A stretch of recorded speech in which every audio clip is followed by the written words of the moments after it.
What have your conversations with Bubba been like in the last week? I obviously voiced kind of from the team side, where we ended up and, how we felt about it. Obviously, we didn't, approve of, the way he reacted there, and obviously support NASCAR's decision. It's just, not good look for our team, but he's also, he's got to learn. And I truly believe he, if he had it to do all over again, he would do it different. Do you expect him to be here at all this weekend? And does he still have like sponsor commitments and that kind of thing? No, he won't be here this weekend. He's will be back at the shop, kind of monitoring, similar to what Kurt does. Go ahead. This is the first time that a team, will think ever, maybe has had two substitute drivers like this, and for the two-car team. What are your thoughts on those guys? And it's not exactly the best record to have. Yeah, I mean it's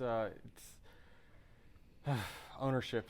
I mean it'll throw you for some loops, that's for sure. But I think that John Hunter's going to do a great job for us. Ty's been doing a great job, kind of learning the ropes and getting some seat time before he makes a move. So I think that it's, while not ideal for 2311, I think it kind of gives these young guys an opportunity to go out there and prove themselves. When you go ahead, Bob. Can you characterize how Bubba is? Like, is he embarrassed? Is he frustrated? Is he like, when in his conversations with you, what is he telling you? Well, obviously he was certainly frustrated with the on-track part of it, which I totally understand. Larson put him in a bad spot there, and I've done it many times this year where I've, kind of squeezed. That's why William got so mad.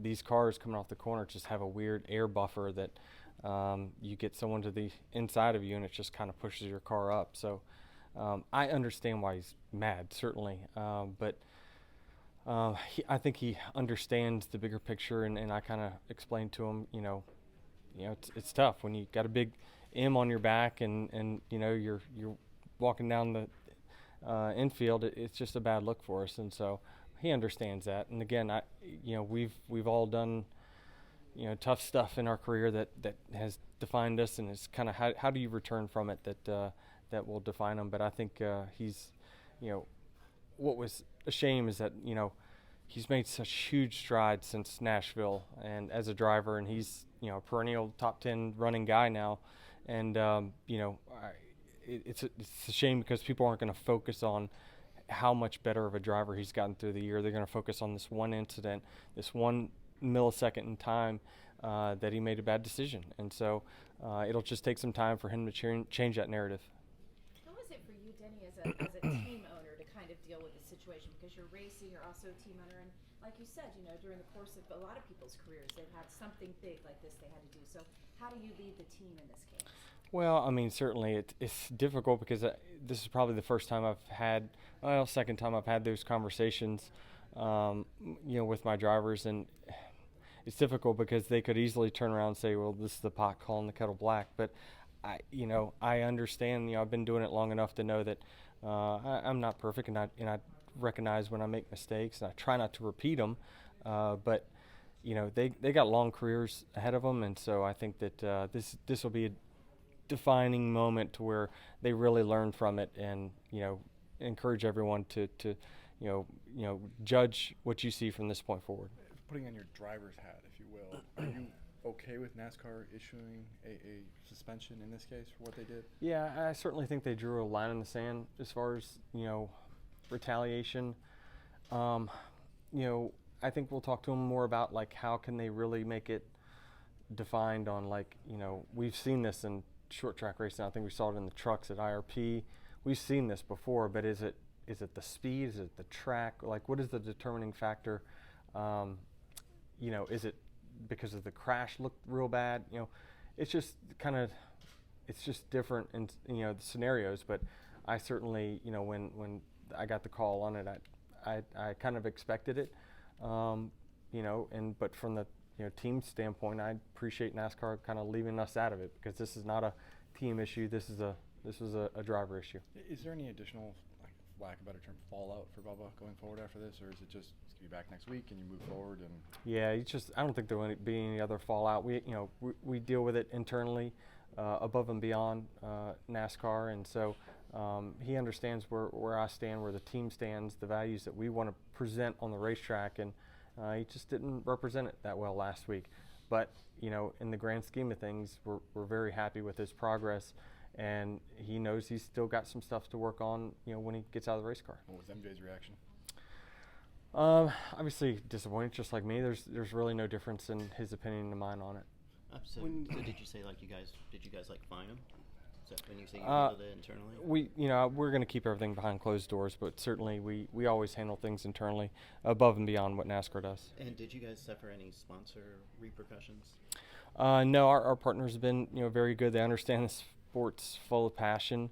They understand these things happen at times where it's a big deal, but they've been, McDonald's especially has just been, great with us and great with Bubba. So they understand this is just kind of part of it. And then Columbia, they easily could have said, well, we don't want to, Bubba's not in the car and let's do something else. But they've been very supportive of John Hunter this week. So they've all done a great job of supporting our team. I have a non-Bubba question, if that's okay.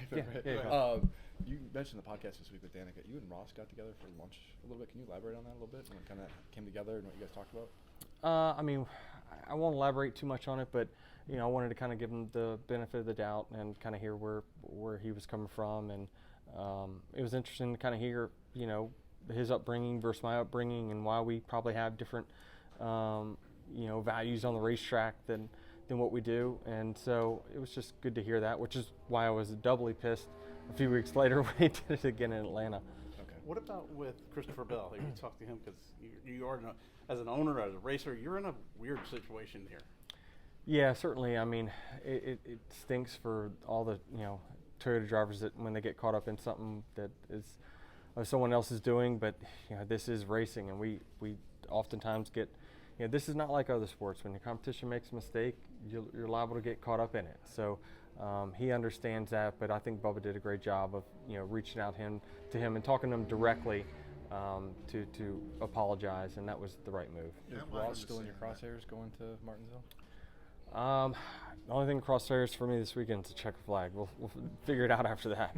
That line in the sand that you talked about, the NASCAR straw, how do you expect that to sort of manifest itself in the race tomorrow? Do you think, it is playoff time, and there's obviously a ton at stake. Well, we don't see, moves like that very often in the Cup Series for sure. So, especially, on a bigger track like this, you see it more on short tracks. But I don't see it affecting this race much, and I think we'll get some clarity, over the next 24 hours of what is the line, and I think that they drew a very good line. I think that they did the right thing.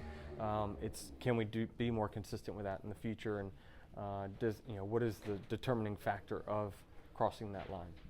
Denny, with all this, you're focused on this weekend, but that is a track that's known for chaos. Do you think with the issues with this week, with the penalties, do you think they might calm things down a little bit, or you think there's going to be 6 guys going for 2 spots or 7 guys going for 2 spots? Yeah, I don't think it'll calm stuff down at Martinsville for sure. Everyone's going to get upset, and track position is going to be so huge that you're going to see aggressive driving, and I think that likely the speeds, the type of track that we were at last week was probably a big factor in the penalty, because like I said, we've seen this in short track racing for a while. Last question. And with all this talk about penalties and suspensions and next-gen safety issues, it just seems like drivers are more stressed out than ever. At least it's a big tone shift at the beginning of the year. But Joey was in here earlier and said that he was still having fun. This was still a really fun job for him. I just wanted to ask you, are you still having fun as a race car driver? Is this still a fun job for you?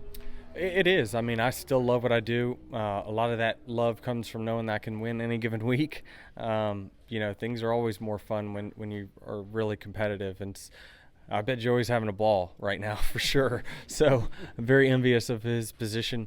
But yeah, I am still having fun. I love the competition. I love the strive to just get better as a driver, as a team. I like all of it. That's why I take such pride in what 23XI's doing this second half of the season, is that we're seeing some of the work and some of the ideas that we have showing fruit, which is what my passion is. Jared Haas with Frontstretch.com. Make sure to hit that subscribe button. Also, check one of those 2 videos out that we have right beside you. Visit frontstretch.com for more great content.